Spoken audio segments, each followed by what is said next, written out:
Hello, I'm Michael Brown, President of the School for Advanced Research in Santa Fe, New Mexico. I'm speaking to you from my office on the historic SAR campus.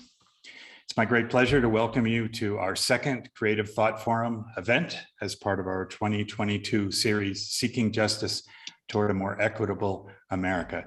This series explores themes of social justice as examined from multiple social, cultural, economic, and environmental perspectives. Today's event is titled Everyday Violence and Strategies for Its Reduction.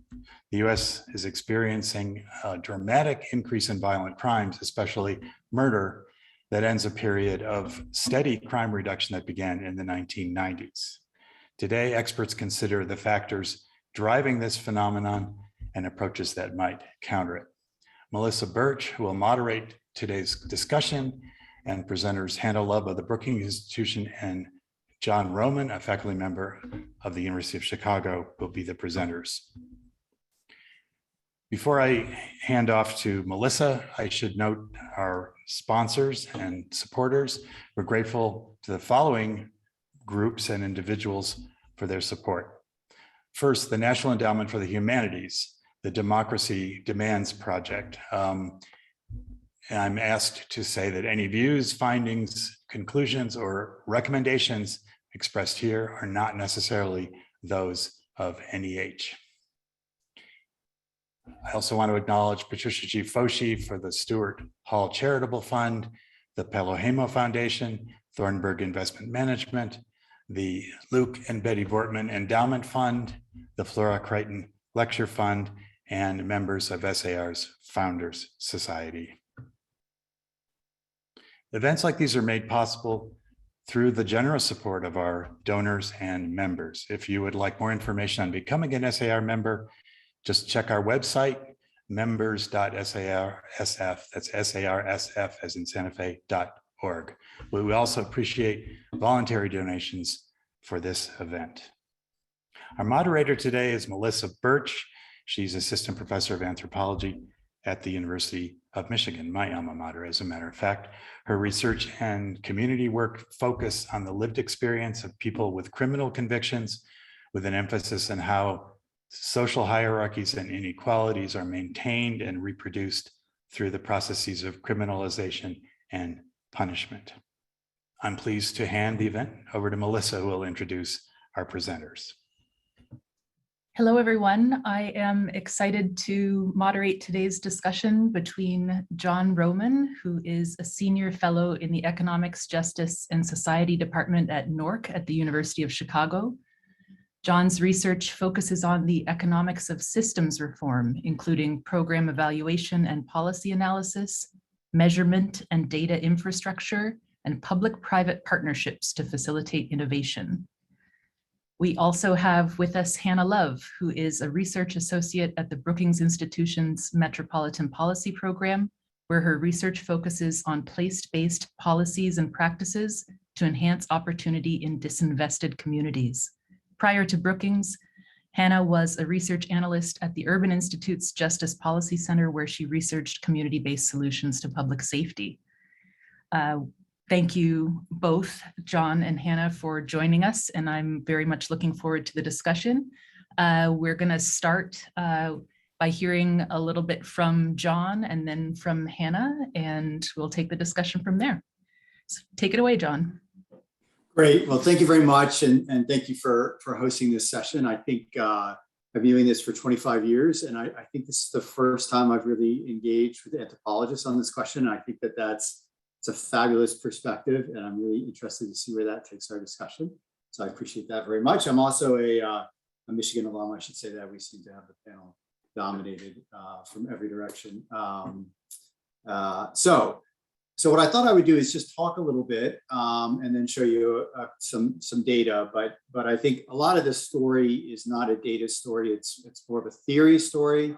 It's more of a conceptual story than it is really an empirical one. The empirical bit to start out with is it's important to sort of frame the spike in homicide that has occurred in 20 and 21 really beginning in March 2020, really coincident with the beginning of the COVID pandemic.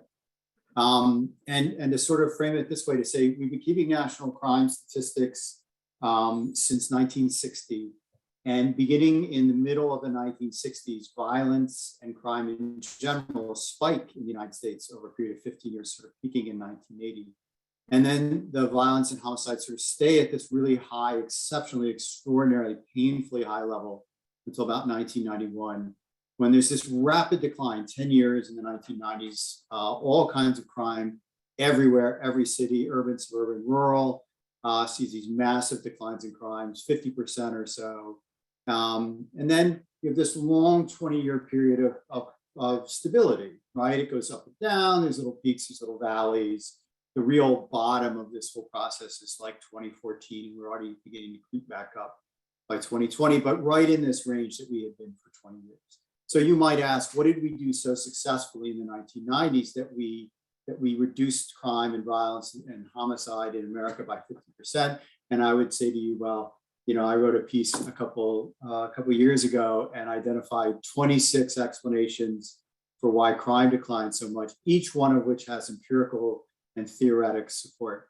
So I would answer that we did a lot, and we did a bunch of things that we don't even understand. Most of these explanations for the crime decline have nothing to do with our criminal justice system. They have nothing to do with policing. They have nothing to do with the courts. There's a little bit of the explanation is that we incarcerated so many people that, of course, there was a decline in violence. If you take enough people off the street, if you decimate enough communities, you can, of course, reduce crime, but the costs are extraordinary. But most of what happened was things like cell phones emerged, and people, instead of going to an open air drug market, would call their dealer, and the dealer would come to them, and they were exposed to this violence. A lot of the explanations fall into those sorts of categories of things that happen in the world. Now, why am I spending so much time talking about this? Because in a sense, what happened in 20 and 21 is something what people in my world would call exogenous, something outside of the crime, justice model, something imposed the change in behaviors broadly that led to this spike in violence. So in this case, what happened in my explanation is that March 2020 comes around, there's the pandemic, there's the initial shutdowns, schools are closed, work is closed, it's hard to get transportation, people are stuck at home, and we sort of stay in, especially in cities, but everywhere, we sort of stay in this situation for months. And in some places, we've been in that situation continuously for 2 years up until extremely recently. Some places open back up. But there's this huge disruption in people's daily lives and what I would call their routine activities. So people are stuck at home. They are isolated. They are feeling the toxic stress of COVID, the existential crisis of this threat that we didn't understand and at all initially, and then still sort of not much even pretty recently, I would argue. And that creates sort of a toxic stew. If you think about that as being particularly salient in places that have sustained and cumulative disinvestment and disadvantage. One of the myths of crime and justice in the United States, because crime and violence spread everywhere in the 80s, was that anytime there's this little spike in crime and violence in the United States, people think that it's a spread of violence to new places, to places that had been safe suddenly become unsafe. But the data that's emerged in the last 6 months or so suggests that what happened in 20 and 21 was that places that had the most disadvantage, the most disinvestment, and the most violence in the past experienced increases in the amount of violence in those places. And there wasn't a lot of spillover to places that had been safe before. That what you see is a routine activity story, that people who are isolated at home, feeling this toxic stress, feeling the results of cumulative trauma, because of course these are places that have had tremendous amounts of trauma in the past. It's where the violence, where the shootings are, who are disconnected from their school, from their work, from their community center, from their church, from the government agencies that provide support, from opportunities to play and connect, that all of that creates this sort of what I think of as a toxic stew. And then what you do is you take all that and you place these people at greatest risk. These are mainly young men with access to guns, with a history of trauma. And the people that they've had disputes with in the past are right there. They're the next block over, they're the 3 blocks over, and you know they're home too. And so this is to me, this is really the explanation for what happened in 2020 and 2021. Let me tell you what I think didn't happen, because I think this is just as important in this story. So the 2 main explanations that you hear a lot are that the protest that resulted after George Floyd's murder on May 25th, 2020, 2 months after the pandemic really began, that this created a cycle of police disengagement. That police, because people were protesting police activities, and because the police felt disrespected and unwanted, that they stopped policing in ways that they had policed before, and this created a lot of opportunity for violence to spread and to grow. So I don't really believe this story, and the reason I don't believe this story is that when you look at the spike in violence in 2020 and 21, I should put a number on that. The increase in homicides between 2019 and 2020 was more than 30%, and then it increased a little bit more in 2021. This is the largest year-over-year increase in homicide that we have ever seen since we started keeping modern statistics in 1960. So it's an unprecedented spike. But this occurred everywhere. This occurred in cities, it occurred in suburbs, it occurred in rural places. It occurred in cities with a Democratic mayor and cities with a Republican mayor. The protests and the police response to the protests and the spillovers to the protests were, for the most part, in most places, very short-lived, a week or so. In a few cities, the protests went on a long time: Seattle, Portland, Chicago, some other cities. But for the most part, this was the sort of intense period of protesting was very brief. The data suggests that the increase in violence, the spike, was very long-lasting and pervasive. Doesn't fit the facts. The other fact that you hear a lot from the other side that I don't think explains the spike in violence, it's a little more nuanced, and this is the issue around police legitimacy. So the idea there is that people, when they saw the George Floyd video, began to engage with what a lot of people have seen as the reality for a long time, which is that people need to be protected both by the police and from the police.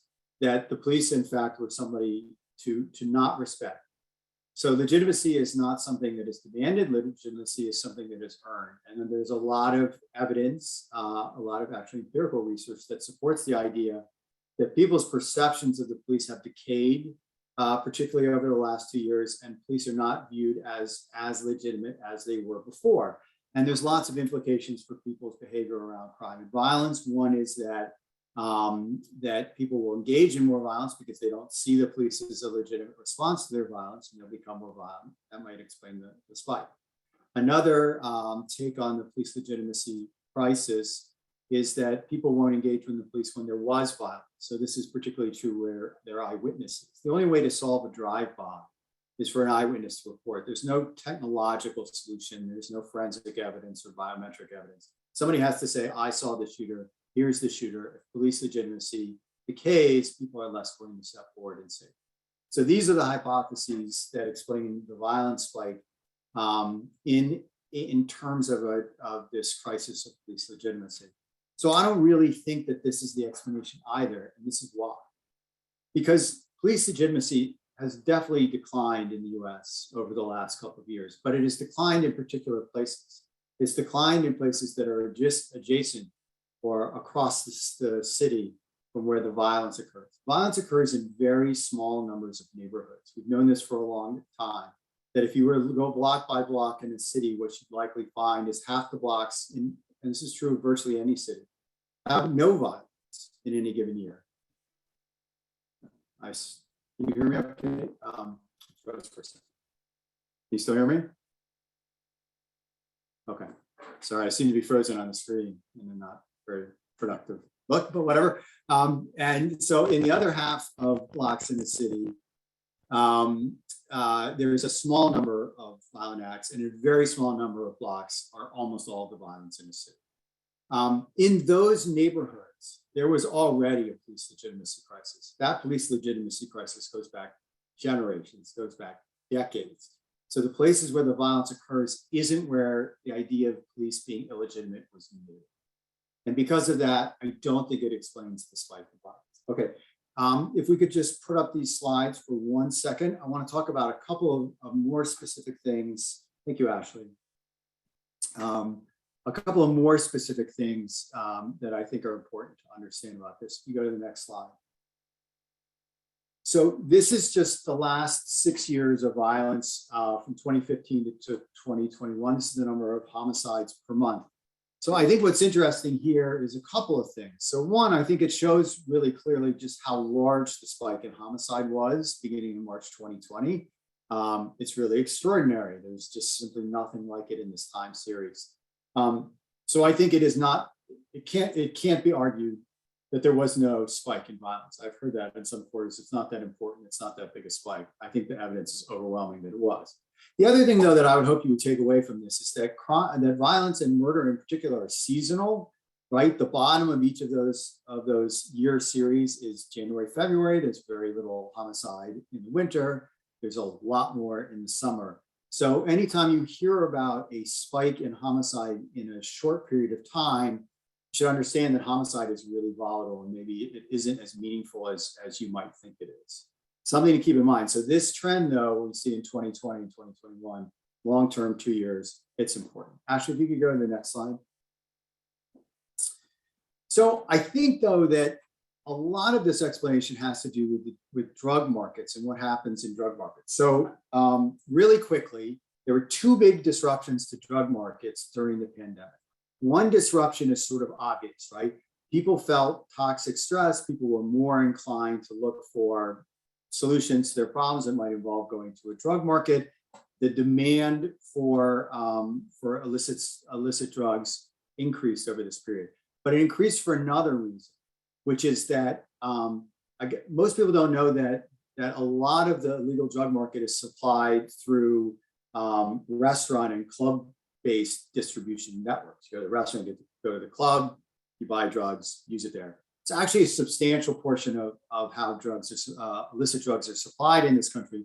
And those venues, for the most part, were closed, and that pushed those users into the illegal drug market as well. So you see this big increase in demand, which disrupts these markets. When these markets are these are very violent markets, places where there are open air drug markets, where there are lots of dealers around, where there's really no property rights and no property law, are exceptionally violent places. And you change the demand, you disrupt the networks, you create even more chaos around these. And so what you see is this slide from this paper by Johnson and Katerina Roman that was just published a couple of weeks ago, where they look at markets in Philadelphia and they see in the pre-pandemic period that high drug market activity and low drug market activity places explain about the same number of homicides. And after the pandemic starts, you see this big bulge, this big increase in homicide around high drug market activity places. So I think this combination of routine activity and high drug market activity and the disruptions of those markets and the violence of it helps explain the homicide increase. Ashley, do one more slide. But this is the other story, right? And so this is from The Trace. The Trace is an online news magazine. It's fantastic. They're a nonprofit. I encourage you to support them. I do. So this is data from the alcohol, tobacco, and firearms. This is the number of background checks they do each. I think this might even be daily or weekly. And it's a proxy for how many guns are sold in America. About 80% of guns are sold for the first time to a federally licensed firearm dealer, and there's a background check performed. So this is a good metric. So what you see is between 2001 and 2009, gun sales are pretty stable in the United States. There's about 7 million a year. Between 2009 and 2019, the average sales of guns per year has increased to about 13 million. And then in 2020, you see this dramatic spike at the far right of the screen, huge increase in the number of guns sold. we estimate to 20 million a month in 2020 and 20 million a month in 2021. We estimate that there were about 15 million additional guns sold over and above what you would have expected in 20 and 21. Could you go to the next slide? Thank you very much. So this just shows how quickly those guns that are sold show up at crime scenes. And what you see is, again, relative stability. There aren't that many new guns that end up being crime guns. It tends to take a long time. But what we saw in 2020 is a completely different, what we call time to crime for a new gun, that it really accelerated. The guns were entering the criminal marketplace and becoming crime guns much faster and at much greater levels than before. Now, this isn't enough of an increase to make me think that the gun story is a primary driver of the violence spike, but if you could, you can close out the slides. Thank you very much.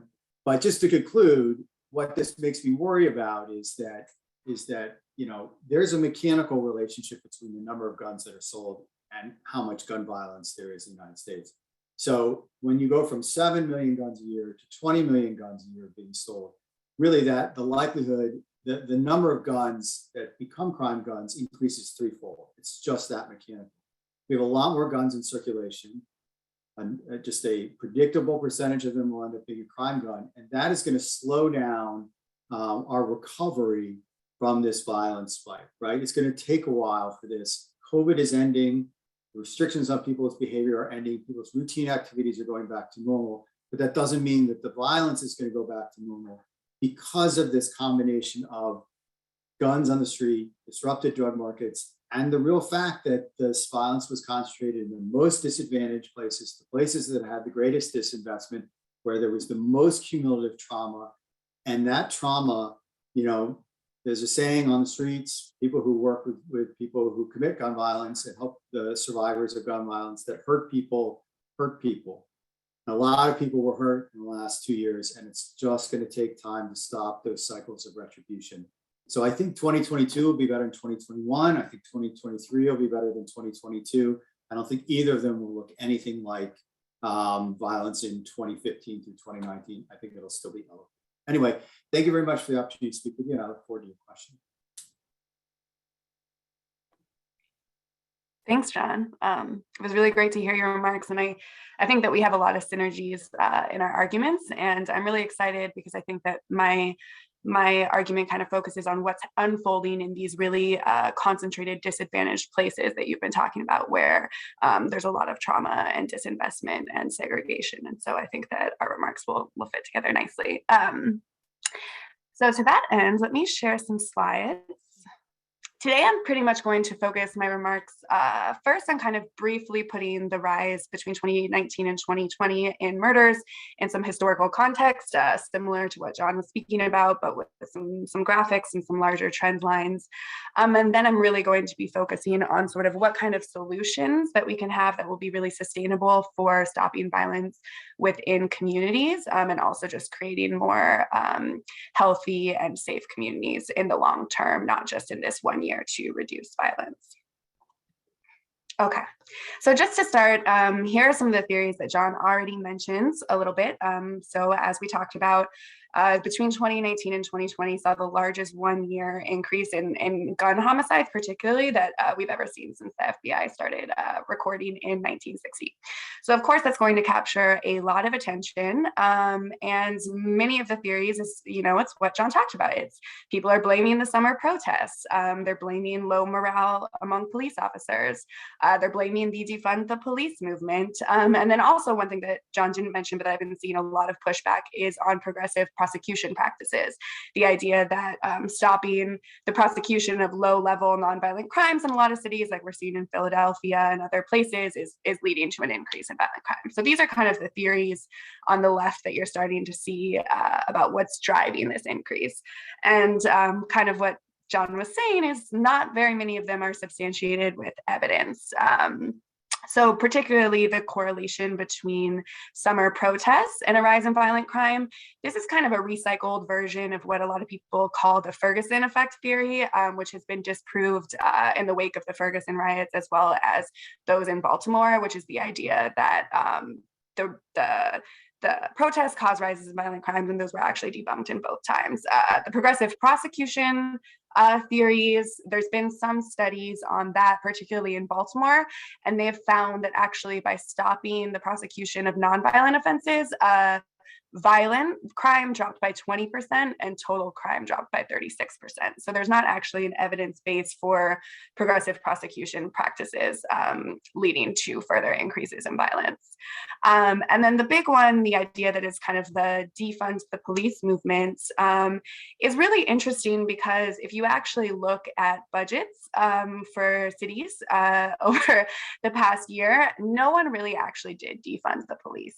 So that's what this graphic is on the right. This is actually from Bloomberg City Lab, and what you can see is that the vast majority of cities, this is only for the top 50 population cities, based on population, the top 50 largest in the United States, but you can see that the vast majority of them either maintained their current budget or actually increased budget for police departments in the wake of the summer 2020 protests. So defund the police gets a lot of attention, but it didn't really actually happen. So this is just kind of some level setting and putting some of these theories and just trying to ground them in the evidence.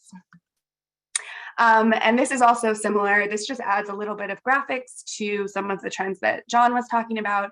This kind of places the spikes in both violent crime and homicides in context. So you can really see the graphic on the left shows the rates of violent crime from the 90s or from the 60s to 2020. And you can see that it peaked in 1991, and then we've had a modest increase in violent crime between 2019 and 2020, but it's actually pretty modest. The graph on the right shows homicides, and that's where you actually see the really, really dramatic peak that's right between 2019 and 2020. And that's much more of an alarming peak. And that's really what we're talking about here is murders in particular. And so it is quite alarming, but it is important to note that the murder rate is still significantly lower than it was at the peak in 1991. So in 1991, the murder rate was about almost 10 murders per 100,000 people. And in 2020, it was around 6. So it's still way too high, but this is just important to put it in historical context. And then this is where kind of the research that I do and try to focus on really kicks in. And it's really that when you look at within cities, increases in homicides over the last year were not widespread.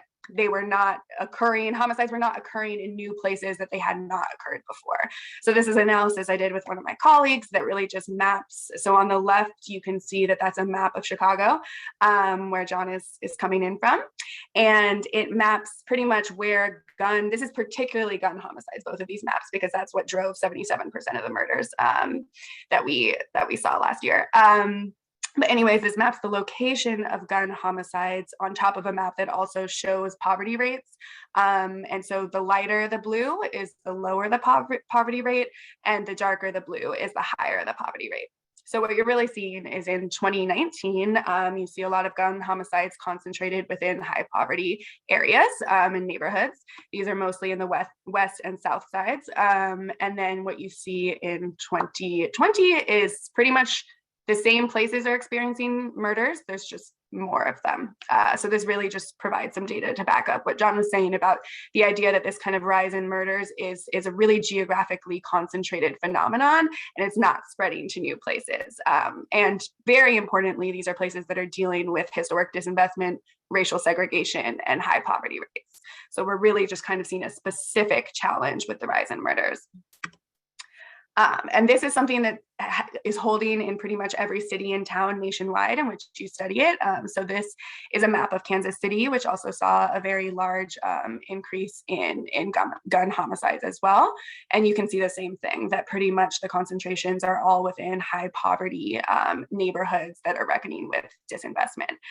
So this is just and this is a well-known thing in criminological research. You know, it's called a theory of crime concentration, but I think it's something that can get lost when we're really focused focused on this kind of national news headline of a crime wave or murder waves, it's important to note that the people that are really being harmed by this wave are people who have long been dealing with high rates of violence and disinvestment and poverty. So that's very important to just place in context. So really quickly, I just want to give some historical context on as well as what kind of leads to this longstanding relationship that we have between place and violent crime. What I like to say is pretty much that neighborhood violence stems from policy violence. So this is a map of redlining in Philadelphia, which I'm sure many of us are familiar with. But there have been many studies that are analyses of previously redlined areas within cities nationwide. And the areas that were marked as undesirable are the areas that today have the highest rate of violence. There's a direct correlation, and that's even after adjusting for socio-demographic factors. Contemporary factors. So there's that history of redlining that, you know, our state and federal decisions really created the conditions that allow violence to thrive. The second thing is contemporary racial segregation. So analyses of the top 100 metros have consistently found that if you live in a racially segregated neighborhood, if you live in a racially segregated predominantly Black neighborhood, you are more likely to be a victim of homicide as well. So this is where both homicide is occurring, and then that's also who is being victimized by homicide. And then there's other just indicators of disinvestment that really strongly correlate with increased rates of violence. And those include concentrated poverty, overcrowded housing, a high density of alcohol outlets, which you also see in disinvested communities because there's a lot of liquor stores that are able to survive there, but grocery stores will not come. So there's often a lack of access to fresh food and those kind of things. High rates of mortgage foreclosures and high rates of vacancies. So these are kind of all of the place-based factors that have been associated with higher rates of violent crime. And then our response to these place-based factors is often just to police our way out of them. And this is not an argument about whether or not the police are effective at reducing crime or not, but it's mostly just the fact that we meet violence with oftentimes more violence. And some of the worst examples that we have of this, I have just put here, stop and frisk, which is now unconstitutional and I think pretty widely criticized, has actually had a lasting effect on a young generation of New Yorkers. And there's been many studies out that actually find that people who were stopped and stop and frisk now have lasting anxiety and depression. They have higher rates of school dropouts, and they have lasting distrust of police systems. So it's getting to that sort of police legitimacy crisis that John was talking about as well. So this is one instance where you were trying to target people who are deemed most likely to commit violence, and you ended up creating a generation of people who do not trust the police and who are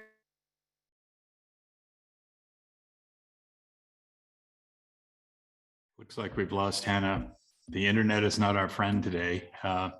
Let me pose a question while we're waiting for her to get back. Obviously, she would be the one I should pose it to, but pending her return, I'll ask John or Melissa, to what extent does the significant increase in gun ownership that you talked about, John, actually also exacerbate or make police a lot more paranoid about routine traffic stops and that sort of thing? I'm not discounting racism as a factor in police violence, but I sometimes think if I were a police officer, I'd be much more concerned about the likelihood that somebody would be armed and inclined to use a weapon than I would have been 5 years ago. Yeah, I mean, if you talk, if you look around the country at any debate about permitless carry, which is just the idea that anybody can carry a handgun, it doesn't have to be concealed, you don't have to be trained on it. Law enforcement leadership anyway has always opposed these, and so the idea that the police are somehow in favor of the citizens being armed is really not reflective of reality. So the police agree with you. So sorry, my glad to have you back. Cut out. I don't know how long I was talking to myself before it cut out. I'm so sorry. Well, the question I posed to John while you took your little vacation was, again, not discounting police racism and so on, but also just the risk that police face by dealing with much higher numbers of of armed people, and whether that had it's probably would be hard to show that as a factor in increased police violence, but at least intuitively, it seems like a plausible theory. Melissa, do you want to comment on this while we're waiting for Hannah to get back up and running?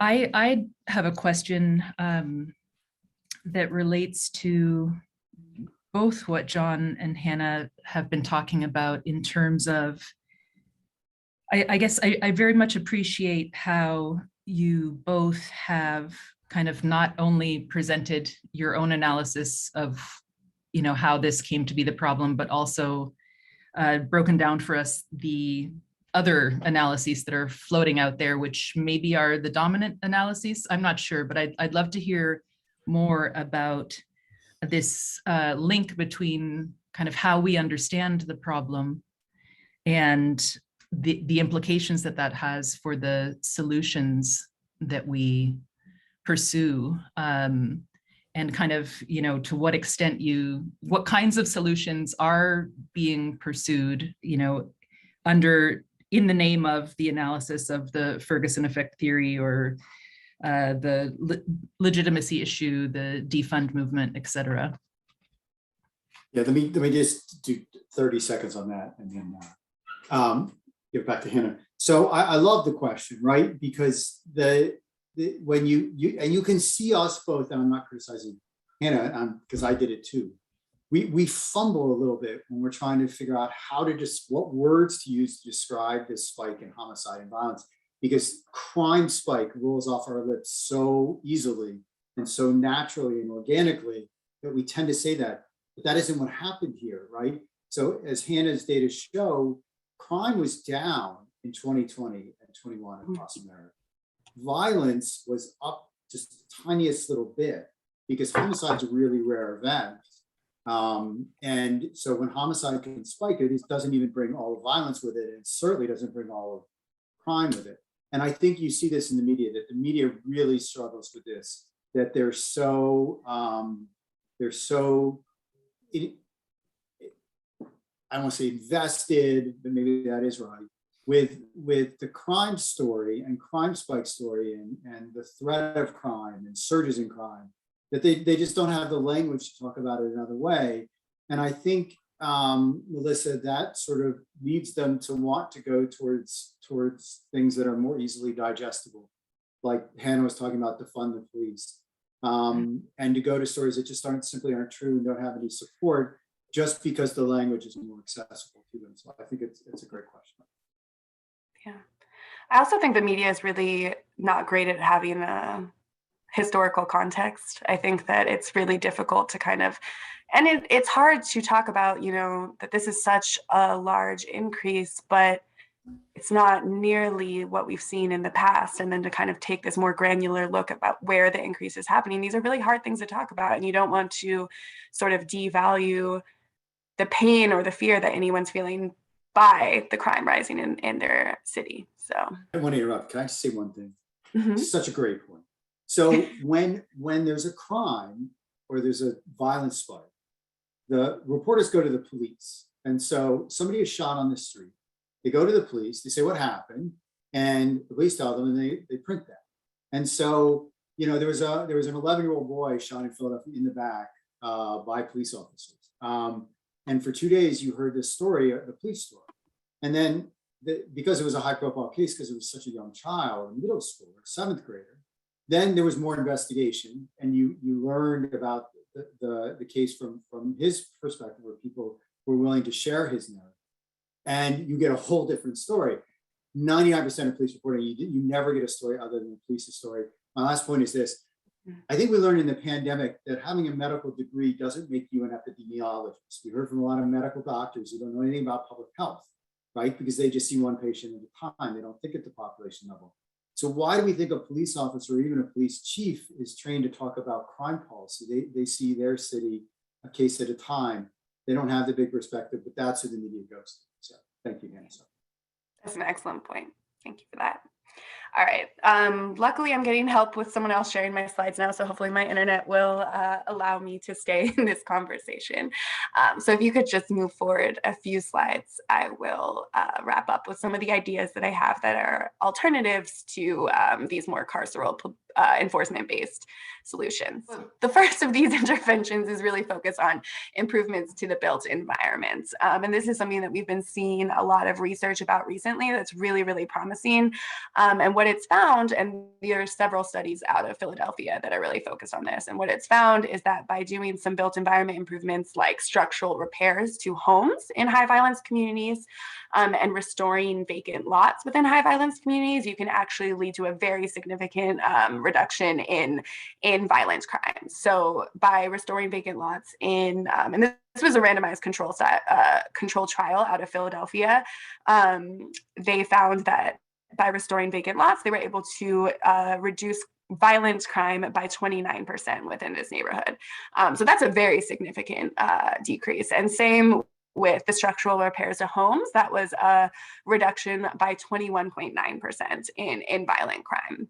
And other similar programs, there's many studies out there that show by increasing the amount of green space and kind of adding urban tree canopy to high poverty neighborhoods that you can reduce violent crime as well.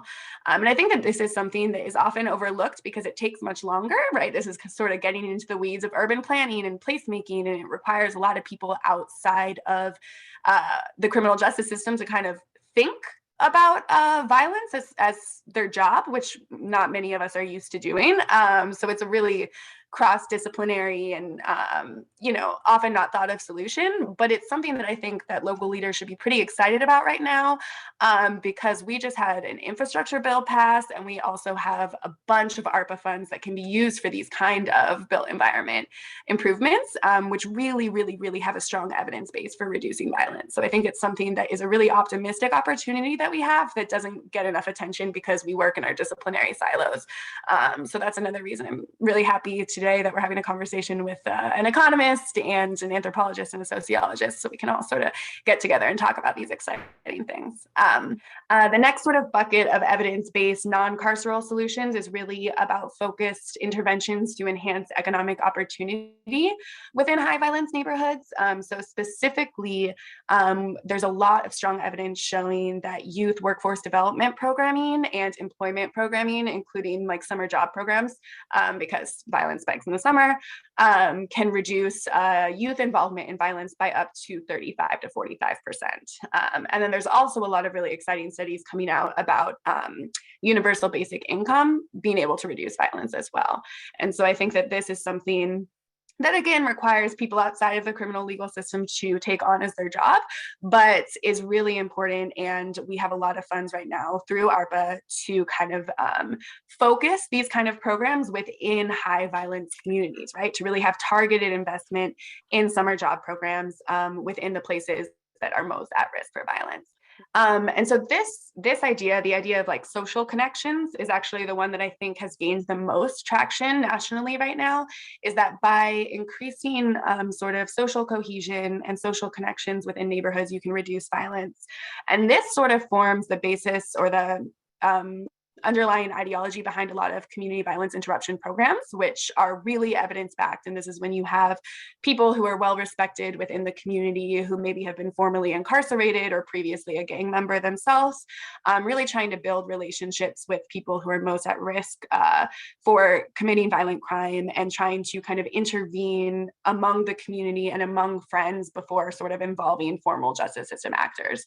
And there's a bunch of programs like this all across the country that all have really promising evidence for their effectiveness. And then another sort of strategy that can be used along these lines is there's also evidence that by increasing the number of spaces for people to gather within a community, you can also increase social cohesion in a way that reduces violence. So on the right, there's a picture of a library in Baltimore, and they're actually testing out a new program where they're trying to create libraries to be sort of safe spaces for teens, and they want them to have mediators there who are trained in mediating conflict impact, and they want to have resources, and kind of creating libraries as sort of like a safe haven for people to go, particularly in high violence neighborhoods. So I think that that's a really great example of kind of how we can reimagine our civic spaces to take on the role for reducing violence. And then finally, I think my last point is just about sort of the civic infrastructure of our communities. And here I'm particularly talking about grassroots organizations and community-based organizations that work within communities. And these are critical to reducing violence. So I'm sure many people are familiar with the research of Patrick Sharkey, but he actually found that for every one new community-based organization that pops up in a city of at least 100,000, you can reduce violence by 1%. So just the presence of these community-based organizations themselves have a really large impact on reducing violence. And these are the very organizations that lead a lot of community-based violence interruption programs. And so I think it's just the most critical point is, when you think about who is the who that's going to be doing a lot of these non-carceral investments, it's often institutions and civic structures that already exist within communities. So I think the point that I'm really trying to get across here with sort of the solutions I'm talking about is that the causes of neighborhood violence are complex, and they're rooted in policy, and they're rooted in disinvestment. So it really requires that a lot of people outside of the criminal justice system, it requires planners, economic development stakeholders, community development stakeholders, a lot of people to come together and sort of see their own responsibility in reducing violence. It's a really community effort, and since the drivers of violence are diverse and stem from policy as well, that we all need to kind of take it upon ourselves to look at solutions for it outside of what we typically think of as the criminal justice system. So thank you, and I really apologize for hopping off so many times with this internet. Thanks so much, Hannah, and thanks, John, for those illuminating discussions. You've given us a lot to work with here. And I want to make sure we have time for questions from our audience. But I'm just going to ask one question to get us going. Well, maybe it's two rolled into one. So my background is as a community organizer, and my brain naturally goes to questions that have to do with how we go about the work. And also the challenges to the work, right? And potential pitfalls and blind spots. So I'm slightly worried about a couple of things that I'm not sure if I should be worried about. So I want to ask the two of you whether I should be worried about these things. And one has to do with this idea of evidence-based versus policy-based approaches. And, I'm thinking here from my own work about a long debate in the reentry community about what constitutes prisoner reentry success and how success is measured and what constitutes success from the perspectives of people experiencing it. And I guess I'm just wondering whether you are worried at all by how success is being measured in the arena of gun violence, and if there are any sort of limits to evidence-based approaches that you see in terms of what counts as evidence. For example, are there other indicators of community health or strength that might be more subtle and not sort of immediately translate into reduced violence, but that, nonetheless over the long term have the potential to build community power, build resiliency, but that wouldn't necessarily immediately result in reduced violence that is measurable or sort of correlatable? I mean, I'm happy to take on the first half. The second half, I think, Hannah is infinitely more qualified to answer than I am. I'm a evidence-based guy. I'm a big believer in causal inference and causal mechanisms, and you need to know what works. And the reason for that, I think, is important, right? Because these communities, our resources that we invest in these communities is ridiculously insufficient next to the scale of the problems they confront. Those resources are scarce, and they aren't getting any less scarce. And so I would rather lead into an evidence-based solution on the grounds that it has a higher likelihood of working than something without that evidence base, because those resources are so scarce. I worry about I like evidence-based policymaking. I prefer to policy-based evidence making, which I see a lot. But here's where the rub is, right? So we can just go through all the programs that Hannah just talked about that I think there's good evidence for, and she said promising. I think that's right. So cure violence and all its derivatives, these credible messenger violence interrupter programs that go in and break the cycle of retaliation. You can't do a randomized controlled trial. The evidence is limited, and it will be limited. It's encouraging, and I think we should do more of it. And if we're going to wait for a randomized controlled trial, we're going to wait forever. If you look at Pat Sharkey's work, right? There's a big methodological problem with what Pat does, which is, are there more community-based organizations because there was more need? Is it that acknowledgement of that need that causes the improvement? I don't know. We can't sort that out. I think we need more community-based organizations because it's clearly a positive step in the right direction.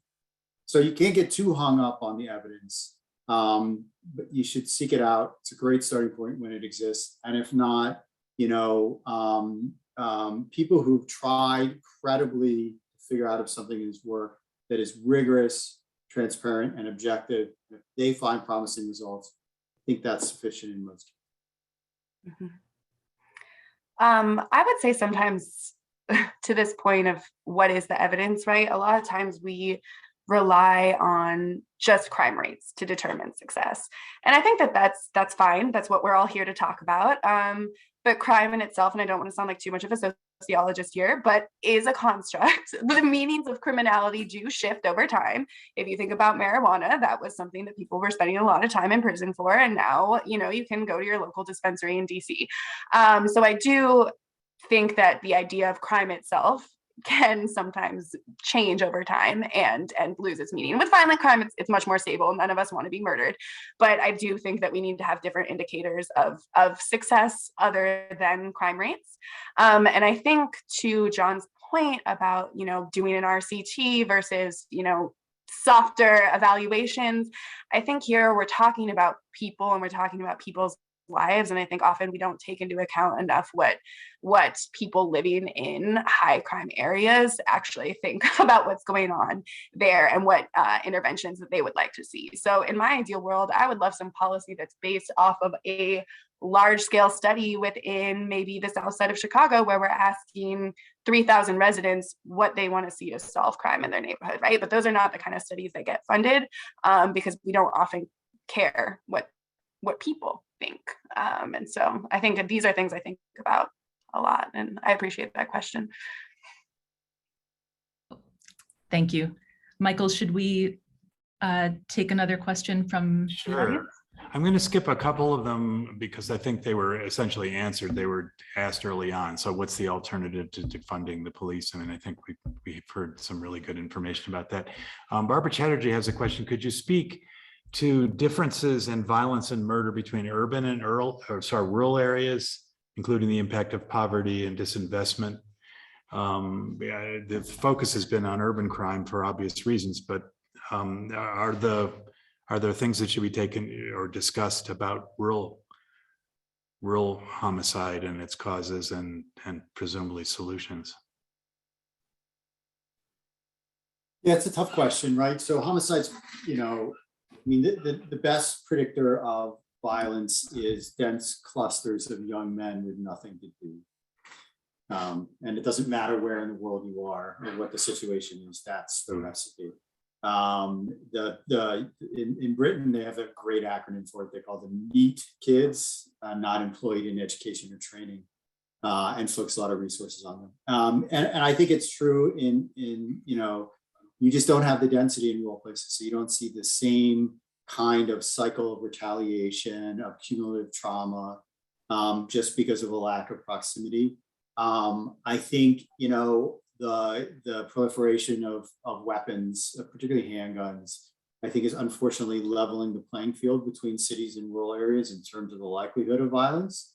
The research suggests that if you could control all the external factors that that poverty in rural places isn't, the violence in extremely disadvantaged rural places is not that different from what it is in cities. What's different is just the density.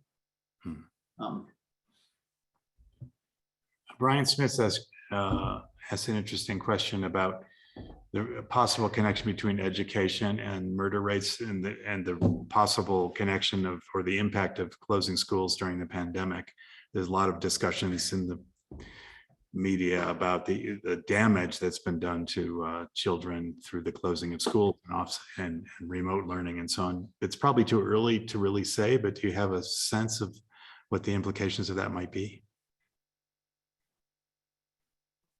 I mean, I do think it's too early to say, but I think logically, from a theorizing perspective, when you take children out of school and you kind of isolate them, to John's point earlier, and they're experiencing the loss and the trauma that's associated with not being able to see their friends, or often maybe being stuck in a home situation that could not be ideal. You know, schools provide a lot of free meals to students, and so there's a huge crisis in getting access to food when schools close. And so, you know, it's too early to make any definitive connections right now. But if you just think about it logically, I think that a lot of the factors that lead to violence, school closures, magnify them.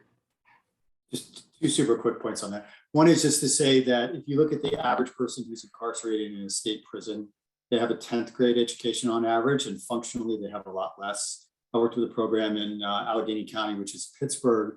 It was a green training program for green jobs, and they were just they looked for prisoners who had basic algebra skills, like 7th, 8th grade algebra, and less than 10% of the inmates had that basic level of skill. The other thing to remember, though, is that, you know, when getting people out of their place, is young men, just getting them out of their place for hours of the day, especially when there's a cycle of retaliation, is absolutely critical. So just not, you know, it's education is part of it, and then just changing their routine activities and having them just be somewhere else is important too.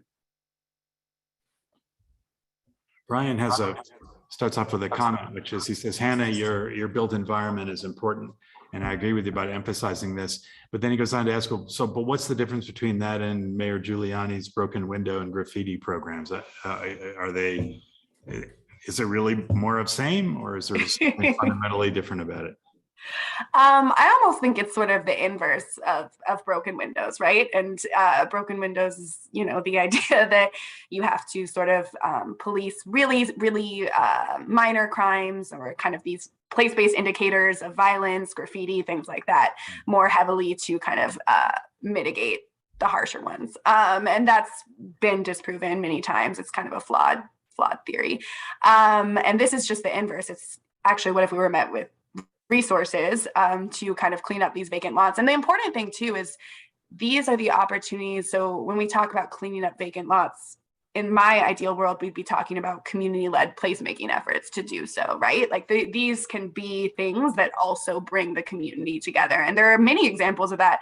The Urban Institute, where I used to work, released a really great study a couple of years ago about creative placemaking and public safety. And they had examples from Milwaukee and from Brownsville and several other places where youth kind of came together to clean up lots and things in their community. And it was more of a process evaluation, so I'm not sure it would meet John's evidence-based standard. But I think that the idea is, rather than, you know, policing these areas, it's kind of coming up with community-empowered ways to improve their built environment. So I worked at the Urban Institute for 19 years, so I'm a supporter of whatever the Urban Institute puts out. But I think but Hannah made this point a lot directly. I made it indirectly, which is to say the solutions to this violence problem mainly exist outside of the criminal legal system. I absolutely think that that's true. And people say to me all the time, "Well, you know, what if I live out in the suburbs and I care about this? You know, there isn't anything I can do about this." And I'd like to point out that the Philadelphia study that Hannah referenced, that the key partner in that study was the Philadelphia Horticulture Society, right? Which is mainly populated by, you know, nice people, retired people living in the suburbs, who literally changed what it looks like in Philadelphia in extraordinary ways. So there are all kinds of solutions in all kinds of places, especially if you're thinking about a community and place things. Let me just wrap with a question, actually one of the first questions. So you both have been in this business a while. And I'm paraphrasing the question, but what do you think has changed? What is the major difference or differences between the way you looked at these issues, say 10 years ago, and the way you're looking at them now? John will have a much longer answer because he's been doing this much longer than I have. So I'll just briefly say from my perspective before passing it on is I think that there's greater recognition amongst the field more broadly, and a lot of this can be attributed to the success of the Black Lives Matter movement and other things like that. But I think there's a lot of recognition that answers have to come from not expanding the criminal legal system, but actually looking outside of it. And I think that there's a lot of more momentum for shrinking the budgets of carceral institutions and sort of investing in these other approaches. But I've only been doing this for a little over 5 years. So I would love to hear John's perspective. I mean, almost everything has changed. I think that the two big ones would be, when I started in this, when I started the Urban Institute in 1997, we were in the middle of the historic crime decline, and everybody was studying the crime decline, and nobody thought about why crime went up in the first place. So when the crime decline stopped, there were no answers, and now that it's reversed, there are even fewer answers. And I think that's a flaw in the whole way we as researchers have thought about it. I think, though, that the biggest difference in the last 25 years is race and the centrality of race and everything that we think about the criminal justice system. If you are studying crime and justice in America, you are studying race and racial disparities and structural racism. That is the core of how we got here, and fixing those problems at the core of how we get out of this situation. The last thing I would say is, I think that there is beginning a glimmer of a recognition, and it's implicit in everything that we said today, that prevention and deterrence are different constructs. That we talk about the police preventing crime. Police don't prevent crime, police deter crime. What that means is they create fear in potential criminals that they'll get caught and punished. So it's about creation of fear. Prevention is about removal of risk and the creation of opportunities. It is completely different from deterrence. And I think what we've learned is that we cannot deter our way out of crime and violence, but we can prevent our way out of crime and violence.